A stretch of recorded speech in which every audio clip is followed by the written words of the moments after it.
예수께서 이 말씀을 다 마치시고 제자들에게 이르시되 너희가 아는 바와 같이 이틀이 지나면 유월절이라 인자가 십자가에 못 박히기 위하여 팔리리라 하시더라. 아멘.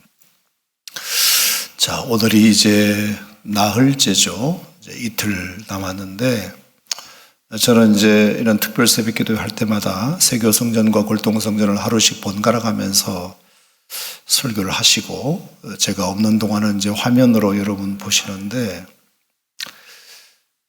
가끔 여러분도 특별 새벽 기도회 때 딴 성전 한번 가보세요. 왜 그게 필요하냐면은 여기만이 전부가 아니고 요 숫자 그대로가 지금 세교성전에도 앉아 계세요. 감사하죠, 여러분. 똑같은 메시지를 똑같은 시간에 다른 장소에서 함께 우리 식구들이 듣는다는 것이 여러분 참 감사하고 기쁩니다. 그리고 같은 제목을 가지고 함께 또 기도한다는 것이 감사하고 거의 대충 앉아있는 방향도 여러분이 이쪽을 보시지만 저쪽은 이쪽을 보고 있어요. 거의 방향이 함께 이렇게 예배드릴 수 있는 우리 두 성전이 있다는 것이 얼마나 감사한지 모르고 여러분들이 너무나 성숙하셔서 사실 수년 전에 골동성전과 세교성전을 분리해서 제가 주일날 5번 설교를 왔다 갔다 할 때만 해도 과연 이렇게 주일 예배를 분리해서 영상으로 가능할까 생각했는데 너무나 여러분들이 성숙하게 또 잘 따라주시고 또 있으나 없으나 여러분이 똑같은 예배 자세를 보여주셔서 너무 감사하게 생각하고요. 하나님께서 우리 십자가는 우리를 하나 되게 만드는 은혜가 있으니까 우리가 함께 예배드리고 기도하고 찬양하고 같은 제목을 가지고 부르짖을 때 우리 골동성전도 세교성전도 하나 되는 은혜가 있기를 주의 이름으로 축복합니다. 오늘도 여러분 양성전에 동일한 하나님의 은혜가 있으시리라 믿습니다. 자, 이번 특세의 주제는 그때는 몰랐던 십자가, 구레네 시몬의 관점에서 전지적 구레네 시몬 관점에서 우리가 한번 이 십자가를 다시 조명해 보자는 취지로 제가 이제 말씀을 준비하고 있는데 로마서 16장에 와서 구레네 시몬이 이제 정말 예수를 믿고 또 그 아내가 바울 선생님의 어머니 역할을 할 정도로 복음에 헌신된 가족으로 변모되었을 때 얼마나 참 우리가 그 소식이 기뻤는지 모릅니다. 하지만 그가 억지로 예수의 십자가를 지고 골고다를 오를 때만 해도 그 십자가에 관한 지식이 뭐가 있었겠습니까? 아무것도 모르고 그냥 십자가를 졌으리라 생각합니다. 하지만 그 이후에 어떤 계기를 통해서 십자가에 대해서 알게 되고 그 지식을 아는 이상 가만히 있을 수가 없어서 온 가족이 복음을 위해서 헌신하게 되는 놀라운 변화가 일어났습니다. 그때는 몰랐던 지혜가 있었지만 이것이 알고 보니 하나님의 사랑과 공의가 절묘하게 만나는 순간이었구나, 증거였구나 하는 것도 알게 되고 그때는 몰랐지만 이것이 얼마나 하나님의 큰 사랑이었는가. 우리가 너무 연약했는데, 우리가 죄인이었는데, 우리가 하나님과 원수였는데 하나님은 여전히 우리를 이렇게 사랑하신다는 것을 당신의 아들 십자가로 보여주셨구나. 믿습니까, 여러분? 우리가 그때는 몰랐다 하더라도 우리가 다시 한번 이것을 깨닫고 또 진즉에 알았다 하더라도 이번 기회를 통해서 다시 십자가에 대한 지식, 지혜, 또 사랑이 여러분의 가슴을 먹먹하게 만드는 은혜가 있기를 축복합니다. 오늘은 그들이 그때는 몰랐던 고통입니다. 고통. 어떻게 알았겠습니까? 구레네 시몬이 십자가를 억지로 지고 갈 때만 해도 이 십자가의 무게가 얼마나 무거운 것인지 대충은 한 100kg 정도 됐다고 해요. 그 나무의 무게는 100kg의 나무를 끌고 가는 것만 무거운 게 아니죠. 예수님이 진짜 져야 할 이 인류의 죄짐의 고통은 훨씬 더 컸으리라 생각하고 그는 겨우 1km 정도 비아돌로로사라는 십자가의 길을 통해서 골고다까지 예수님을 중간 지점에서 이제 십자가를 인수인계 받아가지고 함께 지고 올라간 건 사실이지만 예수님께서 정말로 당했던 그 고통은 정말 몰랐을 거라고 생각합니다. 그래서 오늘 제가 여러분과 함께 마태복음 26장과 27장에 나오는 예수님께서 정말 당하셨을 고통을 여러분들이 이 시간 함께 나눌 때 하나님께서 여러분들에게 어떤 은혜를 주실지를 오늘 말씀을 통해서 한번 경험해 보셨으면 좋겠습니다. 다 아시는 내용이지만 오늘 1절, 2절의 말씀에 보면 예수께서 이 말씀을 다 마치시고 제자들에게 이르시되 너희가 아는 바와 같이 이틀만 지나면 6월절인데 인자가 십자가에 못 박히기 위하여 팔릴 것이다. 이렇게 예수님이 말씀하셨습니다. 여러분, 이 1절과 2절에서 느껴지는 예수님의 고통은 어떤 고통인가요? 자존심이 무너지는 고통입니다. 자, 십자가에 못 박힐 것이다, 내가. 아시는 대로 여러분, 십자가는 당시에 가장 극악무도한 죄인. 요즘 말로 말하면 무슨 죄를 지은 사람일까요? 사람을 그냥 사형시키는 것도 아주 약하다 싶을 정도로 무기징역은 물론이고 저 사람을 사형을 시켜도 약해라는 생각이 들 정도의 죄가 뭐가 있을까요? 요즘은 뭐 성폭행에 친족 살인에 뭐 방화에 하여튼 모든 인간의 극악무도한 죄를 몇 개나 합쳐놓은 그런 죄인이나 지고 가는 것이 십자가인데 도대체 예수님이 무슨 잘못을 얼마나 하셨다고 십자가에 내가 팔릴 것이다. 여러분, 이런 자존심 무너지는 고통 여러분 일생일대에 몇 번이나 겪어보셨나요? 더군다나 팔리리라. 예수님이 물건입니까? 예수님이 소, 돼지, 개입니까?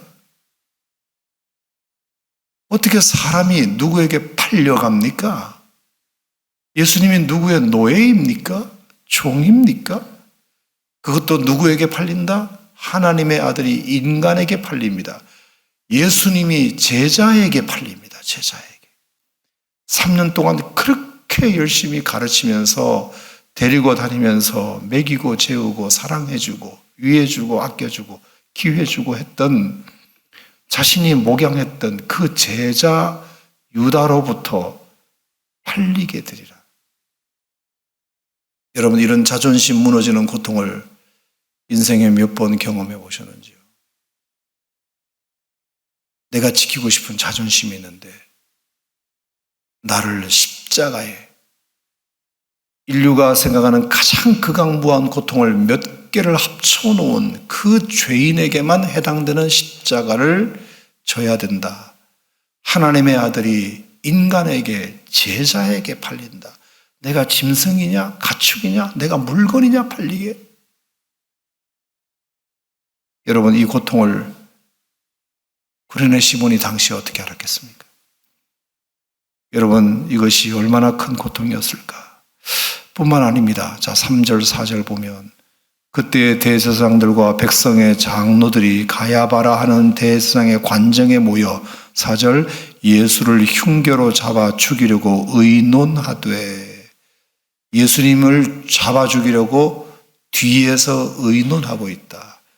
자, 여러분, 누가 내 뒷담화하는 거, 나 험담하는 거, 나 없는 자리에서 내 얘기하는 거, 그것도 좋은 얘기가 아니라 뒷담화하는 거, 음모를 꾸미는 거, 어떻게 생각하세요? 여러분 인생에서 이런 거 몇 번 경험해 보셨나요? 견딜 수가 없어요. 진짜 못 견뎌요.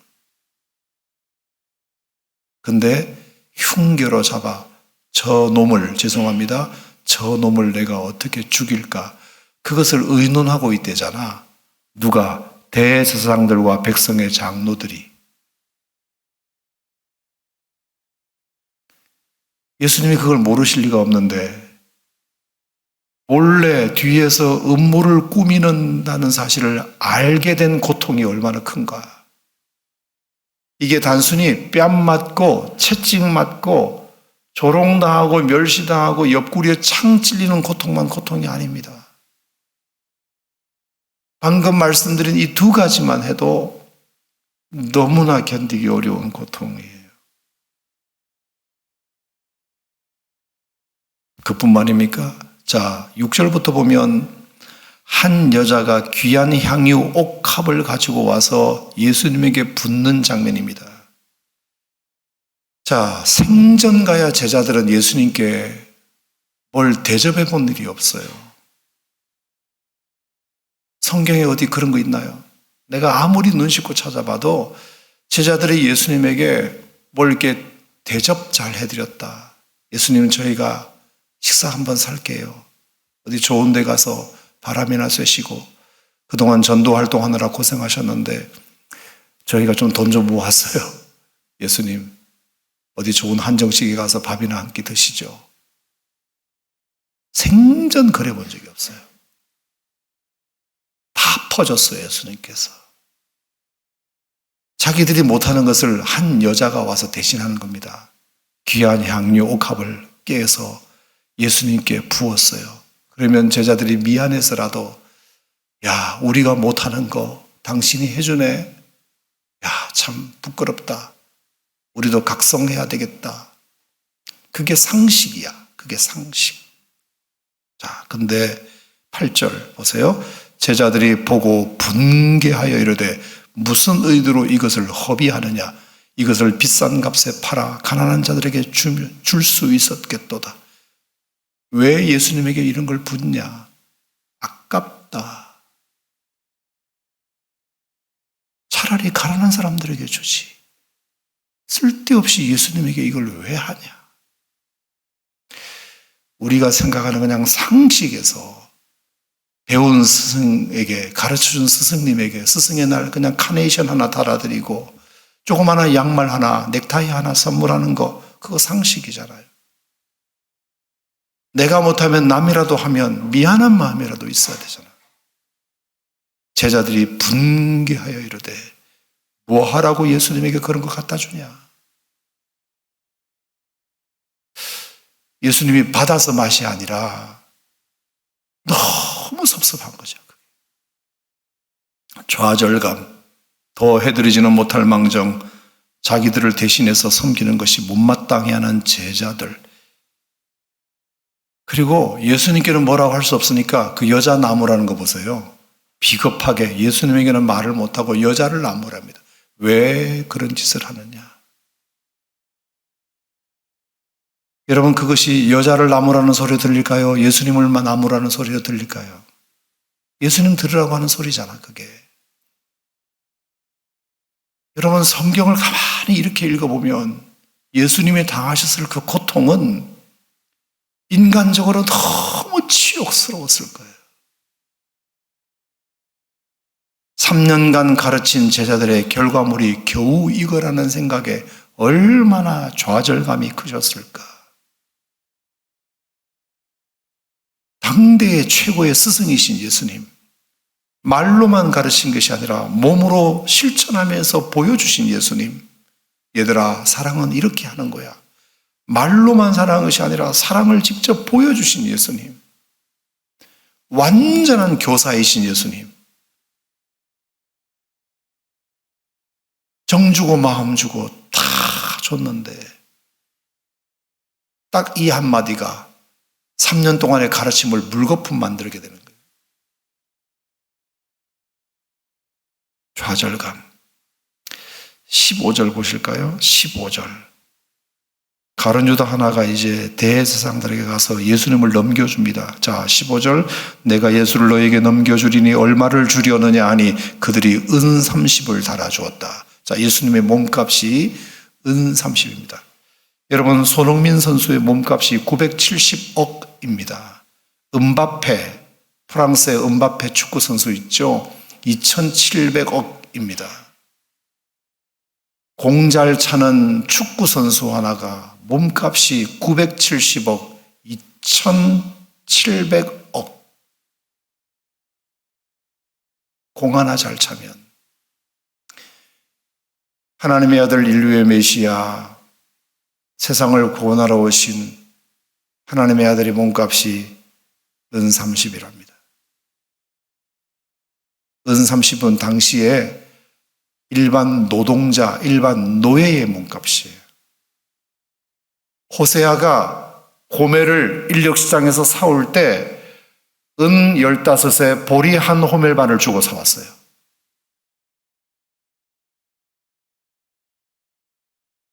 옛날에 588 이런 거 있었잖아요. 거기서 그런 여인을 사오는 몸값이에요. 한 노예를 사오는 몸값이에요. 인류의 메시아이신 그리스도의 몸값을 은 30에 딱 달아줍니다. 이 무시당하는 고통이 얼마나 큰지 몰라요. 인생을 살면서. 여러분들은 얼마나 이런 걸 겪어보셨나요? 인생에서.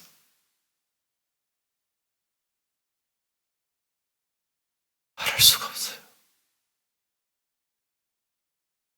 33절 보겠습니다. 자, 베드로가 예수님에게 이런 얘기를 합니다. 모두 주를 버릴지라도 나는 결코 버리지 않겠나이다. 33절. 35절에 보면 베드로가 이르되 내가 주와 함께 죽을지언정 주를 부인하지 않겠나이다. 모든 제자도 그와 같이 말하니라. 금방 탄로날 거짓말을 들어야 하는 고통. 금방 탄로날 거짓말이에요. 내가 주를 절대로 부인하지 않겠나이다. 내가 절대로 주를 버리지 않겠나이다. 뻔한 거짓말이에요. 베드로가 그렇게 했나요? 아니요. 새벽 닭 울기 전에 예수님을 3번 부인했어요. 금방 탄로날 거짓말이에요. 그걸 듣고 앉아 있어야 되는 예수님의 고통. 그래, 고마워 베드로야. 너밖에 없어. 어떻게 이 말이 나와? 어떻게 이 말이 나오냐고. 뻔한 거짓말이라는 걸 아는데. 40절. 제자들에게 오사 그 자는 것을 보시고 베드로에게 말씀하시되 너희가 나와 함께 1시간도 이렇게 깨어 있을 수 없더냐? 겟세마네 동산에서 기도하셨을 때죠. 돌 던질 만큼 가까운 곳에 얘들아 나 지금 너무 힘드니까 너희들은 여기 앉아가지고 날 위해서 기도해줘. 알았지? 나 저기 가서 기도하고 있을게. 그리고 기도하고 내려왔더니 다 디비 자고 있어요. 보람이 없어요. 특히 베드로는 어떤 존재입니까? 다른 12제자 중에 가장 아꼈던 제자예요. 가장 수제자예요. 정말 믿고 싶었던 제자예요. 그래도 이 친구만큼은 그래도 나를 알겠지. 자는 놈들을 오히려 깨우는 역할을 해주겠지. 근데 지부터 자고 있어요. 너무너무 속상해요. 믿었던 도끼에 발등이 찍혔어요. 58절 보실까요? 58절에 보면 베드로가 멀찍이 예수를 따라 대제사장 집의 뜰에 갔다. 멀찍이 따라갔다. 안 따라갈 수는 없으니까 양심에 멀찍이 아닌 것처럼 마치 저 예수의 제자가 아닌 것처럼 멀찍이 따라갔다. 예수님 이걸 다 알고 계세요. 보람이 없어요. 사람을 키웠으면 보람이 있어야 되잖아요. 아, 그래도 내가 이렇게 열심히 했더니 사람이 이만큼 성장했네. 받아서 맛이 아니라 그래도 참 이렇게 성장했네. 너무 기뻐. 저게 내 열매야. 지난 3년간의 나의 열매야. 베드로가 그랬으니 나머지는 볼 것도 없어요. 그 고통은 너무 커요. 25절로 다시 가겠습니다. 25절. 마지막 최후의 만찬을 하시는 자리에서 너희 중에 나를 팔 사람이 있을 것이다. 그랬더니 25절 예수를 파는 유다가 대답하여 이르되 랍비여 나는 아니지요. 나는 아니지요. 다른 사람이 하는 게 아니라 가룟 유다가 자기에게 말해요. 예수님에게. 예수님 나는 아니지요. 가증스러우면 인간이 얼마나 가증한지 몰라요. 은삼십에 예수님을 팔 거면서 예수님 나는 아니지요. 설마 나를 의심하시는 건 아니겠지요. 들키니까 오히려 발뺌하는 거 보세요. 49절 예수님께서 겟세마네 동산에서 기도를 끝내시고 이제 병정들과 함께 예수님을 잡으러 왔습니다. 자 보세요. 48절 49절 예수를 파는 자가 그들에게 군호를 짜 이르되 내가 입 맞추는 자가 그이니 그를 잡아라 한지라 곧 예수께 나와 랍비여 안녕하시옵니까 하고 입을 맞추니 새벽에 해 뜨기 전이니까 누가 누군지 모르니까 내가 입을 맞출 테니까 그 입 맞추는 자가 예수니까 빨리 잡아 라고 병정들하고 작전을 짠 겁니다. 그래서 가룟 유다가 다가가서 예수님에게 안녕하시옵니까 입을 맞춰요. 이 가정스러운 것들이 반가워서가 아니에요. 예수님을 만나서 너무 반가워서가 아니라 인간은 정말로 가정스러워요. 예수님이 그걸 다 알아요. 예수님이 벌을 내주고 싶은 마음이 있겠습니까? 65절 보겠습니다. 이에 대제사장이 자기 옷을 찢으며 이르되 그가 신성모독하는 말을 하였으니 어찌 더 증인을 요구하리요. 보라 너희가 지금 이 신성모독하는 말을 들었노라. 너희 생각은 어떠하냐. 대답하여 이르되 그는 사형에 해당하니라 하고. 신성모독, 자 억울함입니다. 억울함. 여러분 인간이 느끼는 가장 큰 고통 중에 하나가 저도 당해보니까 억울한 고통이 가장 큽니다. 안 했는데 누가 했다고 막 소문내고 다닐 때, 했는데 안 했다고 막 공적을 인정해 주지 않을 때 억울합니다. 여러분도 그러시죠? 자, 신성모독. 자, 신성모독이라는 말은 하나님의 이름을 더럽혔다는 뜻이잖아요. 예수님에게 붙여진 제목이 뭔지 알아요? 하나님의 이름을 더럽혔대요. 예수님처럼 하나님의 영광을 위하여 산 인물이 있으면 나와보라 그래요. 자, 나와보라 그래요. 평생을 하나님의 영광을 위하여 산 인물입니다. 하나님의 아들이세요. 그 아버지의 영광을 위하여 평생을 못 바친 분에게 세상에 가당치도 않은 죄목을 하나를 붙여요. 하나님의 이름을 더럽혔대.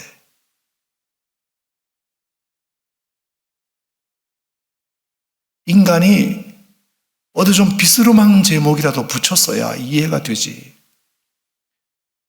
정말 아무 근거도 없는 그런 죄목을 떡하니 붙여요. 하나님의 영광을 위하여 지금까지 평생을 살아오신 분에게, 그리고 사형에 해당한다. 없는 죄목을 붙여서 거기다 또 사형까지 시키겠다. 벌금 50만 원 이게 아니에요. 구류 며칠 이게 아니에요. 넌 죽어야 돼. 없는 제목을 맞춰서 죽어야 돼. 예수님이 단순히 피 흘리는 고통, 매 맞는 고통은 그건 아무것도 아닙니다. 이 심적 고통은 너무너무 커요. 너무너무 커요. 70절 보겠습니다. 26장 70절. 베드로가 모든 사람 앞에서 부인하여 이르되 네가 무슨 말을 하는지 알지 못하겠노라. 이 72절. 베드로가 맹세하고 또 부인하여 이르되 나는 그 사람을 알지 못하노라. 74절. 그가 저주하며 맹세하여 이르되 나는 그 사람을 알지 못하노라. 베드로의 3번 부인입니다. 배신감. 제자 베드로로부터 배신을 당합니다. 나 그 사람 모르는데, 나 그 사람 모르는데, 그리고 저주까지 합니다. 예수님을 저주합니다. 인간이 정말 양심이 있어야지 저주까지 합니다. 도대체 무슨 생각으로? 사람이 자기 살 공리를 하면요, 정말 얼마나 거짓말을 많이 하는지 몰라요. 자기 살 공리를 위해서 예수 파는 거, 스승 파는 거 유도 아닙니다.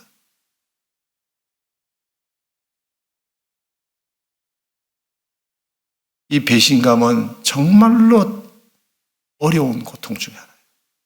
사람이 한번 배신을 당해보면 그 상처가 진짜 깊어요. 잘 씻겨지지가 않아요. 67절. 이에 예수의 얼굴에 침 뱉으며 주먹으로 치고 어떤 사람은 손바닥으로 때리며. 여러분, 이것은 힘이 있어도 쓰지 못하는 고통이에요. 자, 누가 그랬죠? 저가 남은 구원하였을 때 본인은 구원하지 못하는구나. 왜 예수님이 이걸 못하겠습니까? 침 뱉고 조롱하고 주먹으로 치고 손바닥으로 때리는 사람들을 왜 벌하지 못하시겠어요? 충분히 힘이 있지만 지금 안 쓰시는 겁니다. 쓰지 못하시는 고통. 내가 힘이 있는데, 권력이 있는데, 내가 큰 소리 칠 수 있는데, 내 이 권력으로 갑질할 수 있는데 하지 않는 거예요. 안 하는 겁니다. 내가 하지 않을 거야. 힘이 있어도 쓰지 못하는 고통. 누구는 다 힘이 없어서 당하는 고통이 있지만 힘이 있는데도 안 쓰는 고통은 여러분 생각해 보셨나?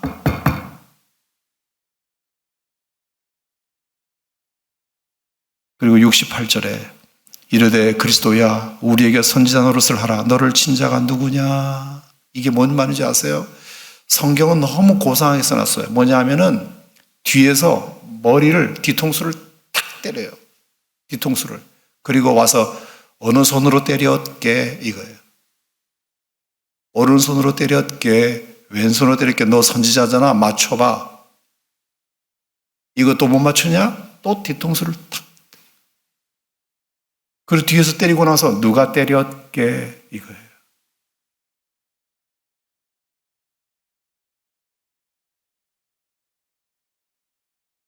(27장으로) 가겠습니다.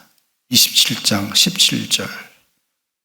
그들이 모였을 때 빌라도가 물어 이르되 너희는 내가 누구를 너에게 놓아주기를 원하느냐? 바라바냐 그리스도라 하는 예수냐? 자, 빌라도가 6월절이 되면 죄수 하나를 놓아주는 전례를 따라 하도 사람들이 그러면 바라바를 놓아주랴 예수를 놓아주랴 둘을 놓고 비교를 합니다. 비교를 해요. 설마 예수를 놓아주고 바라바를 죽이라고 하겠지라고 기대했어요. 빌라도는. 그랬더니 21절 시작. 총독이 대답하여 이르되 둘 중에 누구를 너희에게 놓아주기를 원하느냐? 이르되 바라바로소이다. 바라바를 놓아주시고 예수를 못 박으시오. 비교당하는 고통입니다. 자, 바라바는 방화범입니다. 약탈범이에요. 강도예요. 방화하고 약탈하고 강도짓한 바라바와 예수님을 딱 같은 저울에 딱 올려놓고 누구를 놓아줄까? 그러면 당연히 예수님이 죄 없으신 분이니까 놓아줘야지. 근데 강도, 방화범, 절도범, 흉악범 얘를 놓아주래. 예수는 죽이래. 사람이 제일 어려운 고통 중에 하나가 누구랑 비교하는 고통이에요.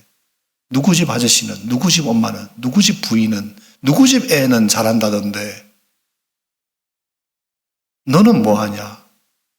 이 비교당하는 고통이 너무너무 큽니다. 너무너무 커요.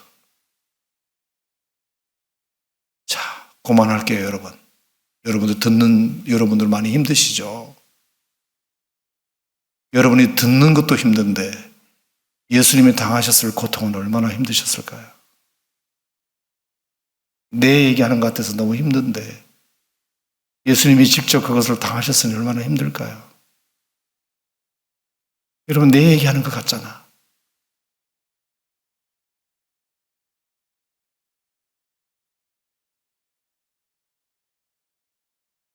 자, 오늘 이 말씀을 통해서 제가 결론을 한번 내려보겠습니다. 십자가는 여러분이 그렇게 생각하는 것만큼 우습지 않습니다. 제가 고난주간이니까 말씀드려요. 가볍게 느낄 게 아니에요.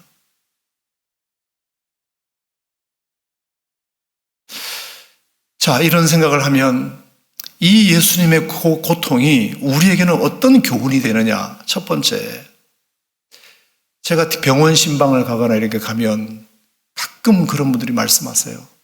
집사님 어떻게 힘들어서 어떻게, 그러면 예수님의 고난을 생각하면서 견디고 있습니다. 맞아요.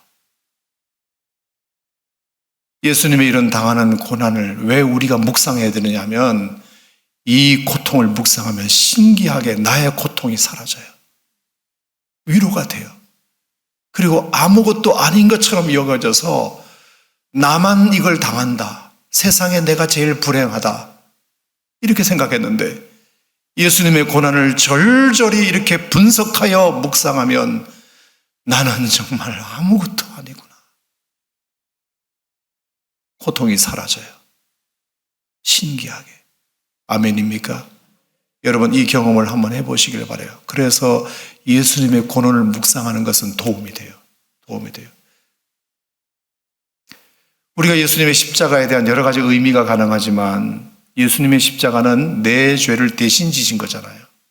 내가 받을 심판을 대신 받으신 거란 말이에요. 그러면 내가 져야 할 고통을 대신 지신 거예요. 내가 겪어야 할 아픔을 대신 아파하신 거예요. 내 아픔이 사라져요. 내 형벌이 사라져요. 왜? 예수님이 대신 벌 받으셨으니까. 예수님이 대신 고통당하신 거니까, 나를 대신해서. 그래서 내 마음이 가벼워져요. 여러분, 어렵고 힘든 고통 속에 있는 분들이 계시다면 여러분, 주님의 고통을 더 깊이 묵상하세요. 구구절절히 아주 신랄하게 묵상하세요. 저처럼 하나하나를 분석하면서 얼마나 자존심 무너셨을까. 뒤에서 뒷담화하는 거 힘든데 예수님 얼마나 힘드셨을까. 얼마나 좌절하셨을까. 얼마나 무시당하는 기분이셨을까. 탄로날 거짓말을 들어야 되는 예수님의 그 고통, 귀를 씻고 싶으실 거예요. 귀를 그냥 씻고 싶으셨을 거예요. 보람이 없고 가정스러운 얘기를 들어야 하고 너무나 억울하고 배신감과 힘이 있어도 쓰지 못하고 비교당하는 이런 고통을 들으면서 나는 아무것도 아니네. 난 진짜 아무것도 아니네. 이거 못 견디면 안 되지. 견딜 수 있어요. 첫 번째 꼭 기억하세요. 자, 두 번째, 이 고통에는 반드시 이유가 있어요. 목적이 있습니다. 히브리서 12장 2절에 보면 믿음의 주요 또 온전케 하시는 이인 예수를 바라보자. 그는 그 앞에 있는 기쁨을 위하여 십자가를 참으사, 이렇게 되어 있습니다. 부끄러움을 개의치 아니하시더니 하나님 보좌 우편에 앉으셨느니라. 십자가를 참으면은 반드시 이유가 있어요. 그 앞에 있는 기쁨을 위하여. 할렐루야, 할렐루야. 그 앞에 있는 기쁨이 있을 거예요. 기쁨. 고통 뒤에 오는 영광이 있을 겁니다. 고통 뒤에 오는 기쁨이 있을 거예요. 여러분이 당하는 고통은 절대로 의미 없지 않습니다. 의미 없지 않아요. 희망을 가지세요. 긴 터널을 빠져나오는 날이 올 겁니다. 꽉 막힌 굴이 아니라 끝이 뚫려 있는 터널이란 말입니다. 지금은 깜깜해서 조금만 가보면 저 멀리 빛이 보일 거예요. 아, 저기가 끝이구나. 조금만 더 견뎌보세요. 조금만 더 힘을 내보세요. 하나님이 그 끝을 반드시 여러분들에게 머지않아 보여주시리라 믿습니다. 반드시 열매가 있으리라 믿습니다. 기도합시다. 하나님 아버지 감사드립니다. 그때는 몰랐던 고통, 아픔, 배신감, 억울함, 가정스러움, 무시함, 좌절감, 너무나 힘들었던 예수님의 십자가의 고통을 묵상합니다. 왜 이 고통이 우리에게 중요할까? 이 고통을 묵상하면 묵상할수록 우리의 고통이 가벼워집니다. 고통이 사라집니다. 주님, 나에게 이런 은총을 허락하여 주시옵소서. 그리고 반드시 목적이 있습니다. 열매가 있을 겁니다.